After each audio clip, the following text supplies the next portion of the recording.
ఈ విధంగా పరిచయమైన వ్యక్తి, ఆయన వయసు ఏంది, నా వయసు ఇప్పుడు 35 ఏళ్ళు, ఆయన వయసు 68 ఏళ్ళు. ఎట్లా ఇది? ఎట్లా మాట్లాడతారు మీరు? అంటే ఏ ఆఫీసరు ఏ ఎమ్మెల్యేతో మాట్లాడద్దా? ఏ మినిస్టర్తో మాట్లాడద్దా? ఏ ఆఫీసర్లు మాట్లాడద్దా? ఇప్పుడు నేను మీతో మాట్లాడుతున్నాను, ఇంత మాత్రాన మీకు నాకు ఏమైనా రిలేషన్ ఉన్నట్ట? ఒక ఆడపిల్ల మాట్లాడకూడదా? అంత పెద్ద ఆయనతో మీరు మాట్లాడేటప్పుడు కనీసం నేను ఇక్కడే ఉన్నానుగా, సస్పెన్షన్ పీరియడ్లో ఊరు దాటకూడదని నాకు ఇచ్చారు ఆర్డరు. ఆ మూమెంట్లో మీరు నన్ను అడిగి ఉండొచ్చుగా, నా నెంబర్ ఎవరి దగ్గర నుంచైనా తీసుకొని ఉండొచ్చు మీరు. సో మీరందరూ రాసినారు, మీరందరూ మీన్స్ ఎవరెవరైతే ఎలిగేషన్ వేసినారో రాసినారు, బాగుంది. ట్విట్టర్ గురించి మీరు కామెంట్ చేశారు. నేను ట్విట్టర్లో పోస్ట్ చేయకూడదా? నాకు right to freedom of speech లేదా? ఆర్టికల్ 14 నాకు అప్లై కాదా? ఆర్టికల్ 21 రైట్ టు ప్రైవసీ, నా ప్రైవసీని అంతా తీసుకెళ్ళి ఈరోజు మీరు కొంతమంది మీడియాలో పెట్టారు. అది ఎంతవరకు న్యాయం? నా ప్రైవసీ, మీది కాదు. నాకు రైట్స్ లేవా? కాన్స్టిట్యూషన్లో వచ్చిందే ఎస్సీ ఎస్టీ కోసం, కాన్స్టిట్యూషన్లో వచ్చిందే ఎస్సీ ఎస్టీ కోసం. అది ఈరోజు డివేట్ అయిపోతూ ఉంది. ఒక గవర్నమెంట్ ఆఫీసర్ మాట్లాడకూడదా? మేము ఏం తప్పు మాట్లాడుతున్నాను? నేను ఏమన్నా ప్రొఫెషనల్ ఏమైనా తప్పు చేశానా? ఇష్టానుసారంగా ఆధారాలు లేకుండా నిరాధారమైనటువంటి ఆరోపణలు ఒక ఆదివాసీ స్త్రీతో సంబంధం ఉన్నట్టుగా మీరు చెప్పి ఈరోజు అదే ఆధారాలు మీరు ఎవరెవరికి సబ్మిట్ చేయాల్సి ఉంటుంది అన్నటువంటి విషయాన్ని నేను రాబోయేటటువంటి నా యొక్క ప్రెస్ కాన్ఫరెన్స్లో నేను ఎక్స్ప్లెయిన్ చేస్తాను.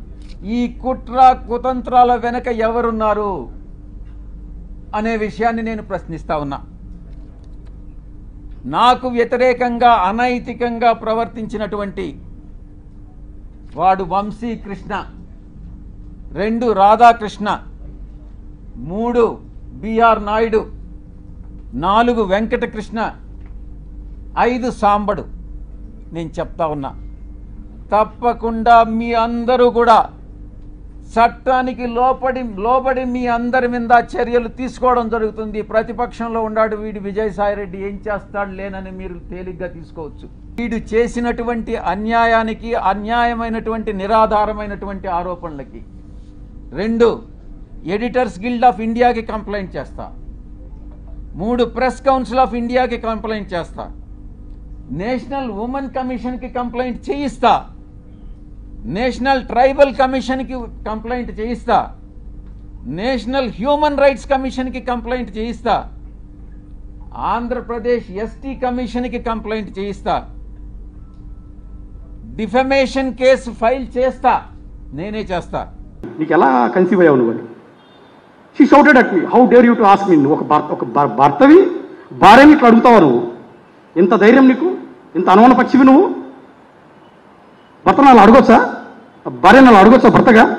అది కాదు శాంతి, నేను అడిగింది తప్పేం కాదు. నేను అడిగింది సభ్య సమాజం సిగ్గుపడే విధంగా. నాకు తర్వాత 2024 జనవరిలో నాకు తెలిసింది ఏంటంటే, అమ్మాయి నాతో పడుకునేటప్పటికే కడుపులో 8 వీక్స్ బేబీ ఉంది, 2 months బేబీ ఉంది. ఎప్పుడండి? సెప్టెంబర్ 21 or 22 నేను అమ్మాయిని కలిసేటప్పటికే ఆమె కడుపులో 8 weeks అంటే 2 months బేబీ ఉంది. అది నాకు అప్పుడు తెలియదు, నాకు అప్పుడు తెలియదండి, ప్లీజ్ కరెక్ట్, అప్పుడు నాకు తెలియదు. 2024 జనవరిలో వచ్చిన తర్వాత నా యొక్క రీసెర్చ్లో, ఇన్వెస్టిగేషన్లో నాకు తెలిసింది అమ్మాయి కడుపులో అప్పటికే 8 months. సో ఎనీహౌ నేను అమెరికాకి వెళ్ళిపోయిన తర్వాత నీ బిడ్డ అనింది. I was very happy. 9 నెలలు నా బిడ్డ అనింది.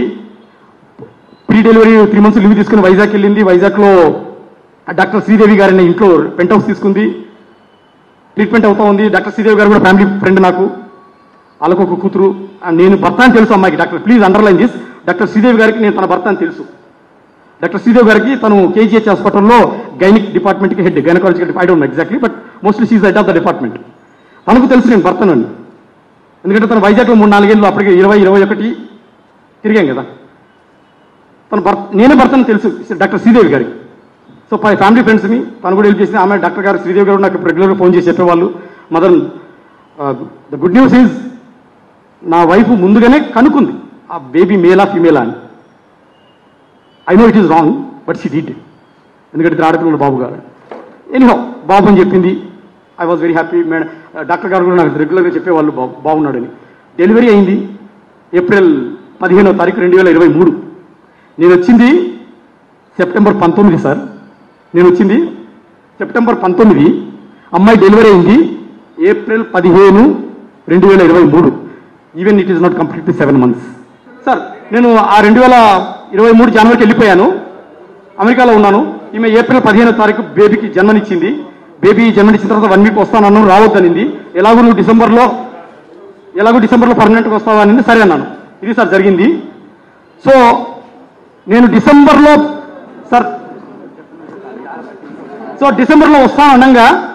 వస్తాను ఒక 2-3 months అనంగా, అంటే బేబీ పుట్టినప్పటి నుంచి నెక్స్ట్ 3 నెలల వరకు నా బేబీ, అప్పటి వరకు కూడా ఇంకొక 2-3 నెలల్లో వస్తాననంగా శాంతి స్వతహాగా నాకు కొందరు ఫ్రెండ్స్కి, అమెరికాలో ఉన్న ఒక ఫ్రెండ్కి, హైదరాబాద్లో ఉన్న ఒక ఫ్రెండ్కి, మా బ్రదర్కి ఫోన్ చేసి నేను ఐవీఎఫ్ చేసుకున్నాను, ఈ బిడ్డ మదర్ బిడ్డ కాదు, నాకు చెప్పకుండా వాళ్ళకి చెప్తా ఉంది.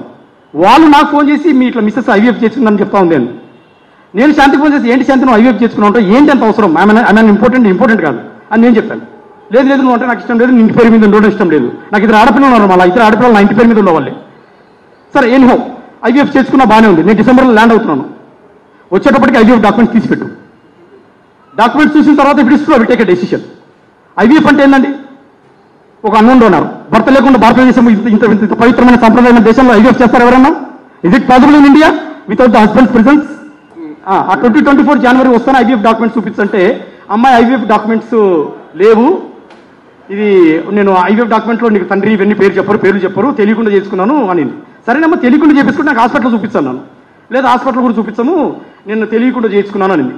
అరే ఐవీఎఫ్ ఎట్లా చేస్తారు తెలియకుండా? నేను పిచ్చోన్నా, ఐఎమ్ నాట్ ఎ ఫుల్, నాకు తీసుకెళ్ళి హాస్పిటల్కి అన్నా నేను.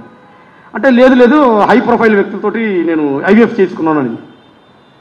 ఎవరమ్మా ఐవీఎఫ్? నీకు ఐవీఎఫ్ చేసిన హై ప్రొఫైల్ వ్యక్తులు ఎవరు? నీకు ఇచ్చిన డోనార్ ఎవరు?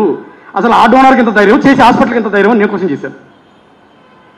లేదు ఇది నీకు తెలియదులే, నేను పెద్ద వ్యక్తులతో డోనార్ తీసుకున్నాను అంటూ శాంతి స్వతహాగా నాకు చెప్పింది. అంటే నేనున్న ఆవేశంలో శాంతి ఏం చెప్తుందంటే, నాకు నేను విజయసాయిరెడ్డి గారికి పిల్లలు లేరు, ఆయన ఒక బాబు కావాలనుకున్నాడు, విజయసాయిరెడ్డి గారు అంటే నాకు ఇష్టము, నేనంటే విజయసాయిరెడ్డి గారికి ఇష్టము, విజయసాయిరెడ్డి గారికి పిల్లలు లేరు, ఆయనకు ఒక కూతురు ఉంది, ఆ కూతురుని అడాప్టెడ్ కూతురు, కాబట్టి నేను అతను ఒక బాబు కావాలంటే ఒక బాబుని కనిపెట్టాను. నాకు గుండెలు పగిలిపోయాయి. నువ్వు కనిపెట్టడం, ఆయన అడగడం ఏంటి, నువ్వు కనిపెట్టడం ఏంటి, ఇదేంటి ఎన్టీఆర్ లక్ష్మీపార్వతి అని క్వశ్చన్లో పడ్డా నేను. సరే కనిపెట్టావమ్మా, now I cannot do anything. నేను వైజాగ్ వచ్చిన తర్వాత జరుగుతుంది డిస్కషన్ సార్, ఇవన్నీ కూడా. సరే నాకు డాక్యుమెంట్ చూపించి నేను I will take a decision. Document చూపించదు, హై ప్రొఫైల్ వ్యక్తులు డాక్యుమెంట్ లేదు, అలా నమ్ముతాను, నేను నమ్మను. ఒక 1 month సార్, జనవరి 3rd ల్యాండ్ అయితే నాకు జనవరి అంతా కూడా ఇదే టార్చర్. హై ప్రొఫైల్ వ్యక్తులు అన్ని పేర్లన్నీ మార్చేశాము, నీకు బయటికి రాదు, నువ్వు నమ్మాలి. నమ్ముతానమ్మా, నమ్మేటట్టు ఒకటి చెప్పు నాకు అన్నా. నువ్వు నమ్మాలి అంతే అంటది. నువ్వు చూపించినప్పుడు it is physical relation, it is an IVF అని నేను డిసైడ్ చేశాను. అవును ఫిజికల్ రిలేషన్ అనుకో అనేది. సరే మరి ఫిజికల్ రిలేషన్ అయితే ఎవరితో? నువ్వు ఎవరితో అనుకుంటే వాళ్ళతో చక్కగా చెప్పి. ఎవరితో? అవును పెద్ద ఆయనతో, విజయసాయిరెడ్డి గారితో ఫిజికల్ రిలేషన్షిప్ అని. ఇప్పుడు నేను పెద్ద ఆయన పోయి అడగలనా మేడం? పత్రికా విలేకరులు అడుగుతున్నా, పెద్ద ఆయన పోయి అడగలనా విజయసాయిరెడ్డి గారిని? ఆయన గేట్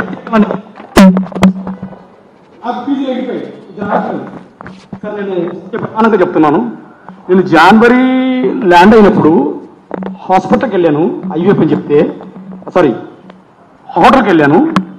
నా పెద్ద పాపను హోటల్లో సార్, పెద్ద పాపను గుండెల మీద పెట్టుకొని ఏడ్చాను సార్. నేను ఇది ఇర్రివర్సిబుల్ డ్యామేజ్ చేసేసింది నాకు. ఈ పెద్ద పాపకు నేను ఏం ఆఫర్ చేయాలి రేపు పొద్దున అని నేను మీరు నమ్మని లేకపోతే sir, I not a dramatic person. పెద్ద పాపను గుండెలకు హత్తుకొని పడుకున్నా సార్, హోటల్లో హత్తుకొని పడుకున్నా. ఆ పాప పాకెట్ దగ్గర తీసుకొని క్వశ్చన్ చేస్తుంది, ఐవీఎఫ్ బేబీయా ఫిజికల్ రిలేషన్షిప్ బేబీయా? అసలు నేనైతే తండ్రి కాదు. ఎందుకంటే ఆ రోజు శాంతి నాకు ఆ హోటల్లో డేట్ చూపించింది. నాకు నువ్వు ఆ సెప్టెంబర్ 1 week వచ్చినప్పుడు నా కడుపులో 8 weeks బేబీ ఉంది అని నాకు ఒక ప్రూఫ్ చూపించింది.